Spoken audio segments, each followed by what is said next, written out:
निशुम्भ शुम्भ गर्जनी प्रचण्ड मुण्डखण्डिनी वने रणे प्रकाशिनी भजामि विन्ध्यवासिनी। त्रिशूलमुण्डधारिणी धराविघातहारिणी गृहे गृहे निवासिनी भजामि विन्ध्यवासिनी।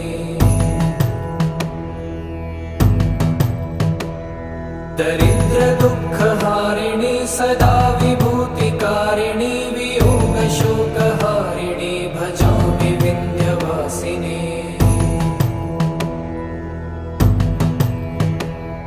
लसत्सुलोललोचनं लतासनं वरप्रदं कपालशूलधारिणी भजामि विन्ध्यवासिनी। कराब्जदा